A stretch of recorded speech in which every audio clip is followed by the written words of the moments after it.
ಸಹೋದರರ ಒಂದು ವಾಹನವನ್ನು ತಗೊಂಡು ಖಾಲಿ ಮಾಡೋಕ್ಕೆ ಹೋಗ್ತಾ ಇದ್ದೀವಿ. ನಮ್ಮ ಗಾಡಿ ಅಲ್ಲಿ ನಿಂತೈತೆ, ಅದರ ಹಿಂದೆಗಡೆ ಇದು सिटी ಒಳಗಡೆ, सूरत सिटी ಒಳಗಡೆ ಕರ್ಕೊಂಡು ಹೋಗ್ತಾ ಇದ್ದಾರೆ. ब्रदर इस गाड़ी को किधर खाली करना है?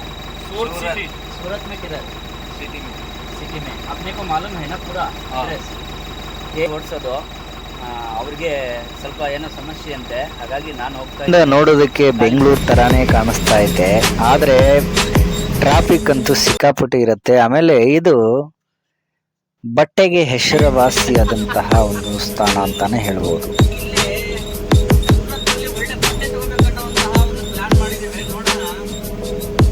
कपड़ा अच्छा कपड़ा मिलता ना इधर. हाँ अच्छा कपड़ा लेने के लिए मन है, देखो देखेंगे क्या होता है.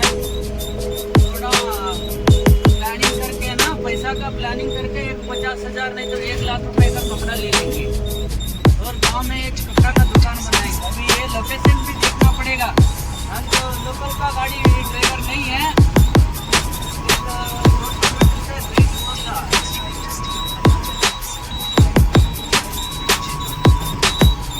ಈ ರೋಡ್ ಸೈಡಲ್ಲಂತೂ ಒಂದು ಒಳ್ಳೆಯ ಹೆಣ್ಣು ಮಕ್ಕಳ ಬಟ್ಟೆಯನ್ನು ಮಾರಾಟಕ್ಕಿಟ್ಟಿದ್ರು. ಎಷ್ಟು ಡಿಸೈನ್ ಆಗಿ ಎಷ್ಟು ಚೆನ್ನಾಗಿದ್ದು ಅಂದರೆ, ಅವಕಾಶ ಸಿಕ್ಕರೆ ನಿಲ್ಲಿಸ್ಬಿಟ್ಟು ತಗೊಳ್ಳೋಣ ಅಂದರೆ ಇಲ್ಲಿ ಟ್ರಾಫಿಕ್ ಬೇರೆ ಇತ್ತು, ಹಾಗಾಗಿ ಗಾಡಿ ನಿಲ್ಸೋಕ್ಕಾಗಲಿಲ್ಲ.